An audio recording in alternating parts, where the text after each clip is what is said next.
Hey everyone, I'm Jack Fossett, and today we are going to look at the brand new Fender Mustang Micro headphone amplifier and audio interface. This is a really cool little thing from Fender. It's brand new. We're going to start off with a few different tones here to show you kind of a range of what it can do and then talk about it a little bit.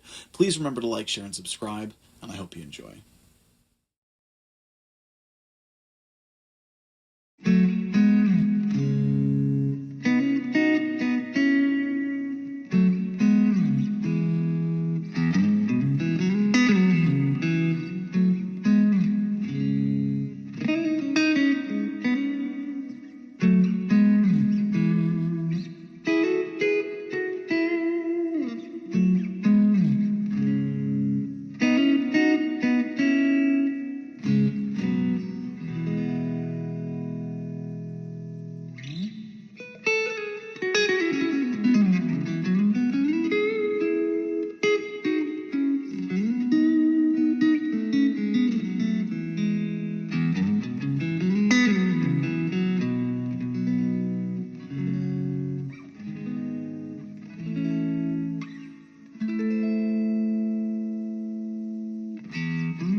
This is a very cool little device from Fender that has just come out, and what this is a headphone amplifier and an audio interface, and that is the, I think, really exceptionally cool thing about it. Now, of course, headphone amps and little kind of things like this have been out for a while. I will say several things about this one that I really like. First of all, it as a headphone amplifier is worlds above other ones that I've played. Other ones that I've played have been cheaper. However, their functionality was also incredibly limited. They would be, one tone, maybe you could get clean or a little bit overdriven, and if you were really lucky, you could get some reverb. And it was passable, something that would be good for jamming and things and just kind of quiet playing on your own if you're in an apartment, or if you're like me and you have 5 kids and they're little and you want to play in the evening, work something out, but not any sort of a usable tone. This one has the Mustang tonality, and as someone who has experience with multiple Mustangs, including the 4, the GTX, the tones on this are really good. They're surprisingly good even, and they don't seem like a cheap mini imitation of the Mustang amp. It sounds like the Mustang amp. Now, there are a bunch of different tones here, and you've got this box that it comes in, and one of the things that's kind of neat is it's color-coded. So I'm going to read you what it has here. They have amp models and effects models, and they're color-coded, and the lights that show up over the controls on the side give you the indication of what you have. So for amp models, you have 65 twin plus compressor, 65 deluxe, 57 twin, 60s British, 65 deluxe plus green box, so that would be like a deluxe reverb plus a tube screamer, 70s British, 90s American, Bass Breaker 15 high gain, FBE 100, Metal 2000, Uber, and studio preamp. Those are the amp models. And if you have experience with the Mustang like I do, you probably know that those are some of the standout amp models that are on the GTX. Now, the GTX has a lot of great amp models. Some are better than others, and these are some of the particularly good ones, and really just cover a lot of bases, right? You know, you can get a lot of different classic tones up to modern tones with that setup. For the effects models, we have large hall reverb, 65 spring reverb, modulated large hall reverb, sine chorus plus large room reverb, triangle flanger plus large room, vintage tremolo plus spring, vibratone plus large room, harmonic tremolo plus large room, slapback delay plus large room, tape delay plus small room, chorus plus mono delay plus large hall reverb, 2290 delay plus large room reverb. So you'll notice, of course, they have reverb added on to a lot of them, which I like because, you know, I don't like playing into a dry signal, and because it's small, you do have limited control. They packed a lot of controls on here, so I want to keep it in perspective. But, you know, so you have, for amp, you have a plus and minus to cycle through. For EQ, you have a plus and minus to control it. For effects, you have a plus and minus to select your EQ and then to modify, right? So, you know, with something this big, and then you've got your, of course, your volume control right here. With something this big, it's not like you can be piling on all kinds of, you know, fancy controls and things. So, but again, because of that, you know, it's not like you can kind of be adding on. So to have the reverb tacked on, some people might not like that, but I like having at least a little bit of reverb on some. So there's a really nice selection of effects here. Now, there is also a little cheat card right here that comes with it, and it tells you everything that you need to know, you know, basic. Even tells you with the effects, when you hit the modify switch, what does it do? For instance, you know, the hall reverb level kind of makes sense. The 2290 delay and reverb, it affects the delay time. Others, it affects the delay level. You've got some that affects the tremolo speed and things. So chorus depth. So you've got this little kind of cheat card here that tells you what these basic sort of knobs and functions do. Now, it's also Bluetooth capable, so you can actually play something on your phone and jam along with it into the headphones and connect to it via Bluetooth, so you don't need to have all kinds of, you know, wires going in and out and everything. You've got your headphone jack, and then you've got your USB right here. This also folds into various kind of positions and things, so you can plug this into different guitars, including a Stratocaster. With the recessed jack, you can actually plug this into a Stratocaster and not have a problem. So that's really cool.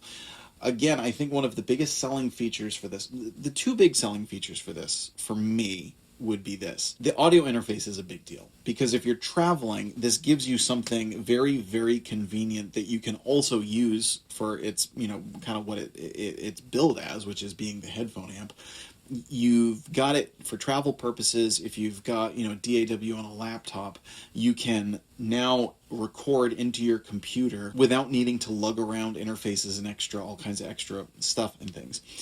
The other thing, and this is something that is actually, you know, might not be kind of its intended use, but something that I think is really, really special, and actually kind of what I'm doing right now, is if you run a basic 1/8" audio cable out of this, and you go into an adapter, you can use this as a backup amp for a gig, believe it or not. And the way that I am reproducing the audio of this for you for this video is I'm actually plugging this into a Victrola multi-function music station. You know, of course, you can plug it in with adapters and things and whatnot, but I thought it would be fun to kind of do it the old-fashioned way, the way that rockers in the 50s and 60s used to do when they got their first guitars, was to plug into old radios when they didn't have amplifiers. So this is a very modern take on kind of an old thing. So I'm plugging this with just an 1/8" cable into the aux of the Victrola, and that's what you're hearing. That's what I have mic'd up for this video. And I'll tell you, having also played this through the headphones and tried it sounds like it sounds when you plug it in. And you'll hear, I mean, those are just basic, you know, it's a small music player. They're not even the best speakers in the world. And this sounds really good. I'm really, really impressed with how much they packed into this. And I'm not being paid to say that. I do want to say this is a sponsored demo, but I'm not being paid for my opinion or anything like that. And I think the tone kind of speaks for itself. There are some really, really cool tones that don't sound cheap or cheesy. They sound very usable. Now, it's probably, you know, not really something you'd use as your primary rig.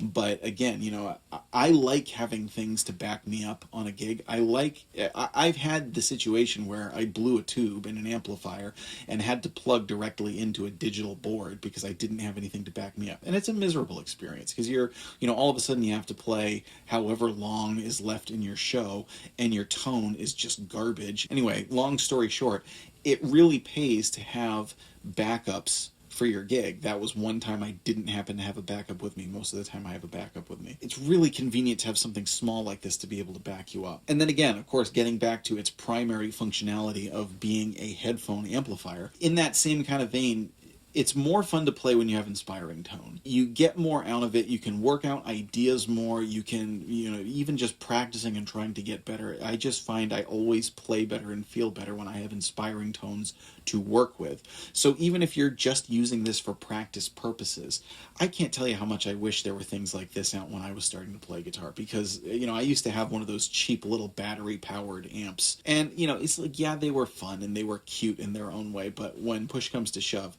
they sounded awful, and this does not sound awful. This sounds really, really good. So you've just heard several tones from this, and I want to show you a whole array of what it can do. We're not going to get to every single thing that it does, but show you several of the amp models for a combination of rhythm, lead purposes, and even some fancy stuff with effects, and just kind of show you again, how ridiculously versatile this little guy is. Now, if you're interested in buying this, I have put a link in the description to where you can get this, and that is an affiliate link. If you get anything through that link, I get a little bit of a kickback, which helps support the channel. So if you have anything to get, please think about following that. Let us know what you think in the comments. Again, I've had experience with other headphone amplifiers, and many of them, it's like, there's a lot of them out there that you don't really pay an awful lot for them, but you don't get an awful lot for them either. You just kind of, you get something that you can plug into and put headphones on that you don't need to be kind of tethered to an amplifier for, but there's just not a lot of substance there. This has a lot of substance for such a small thing.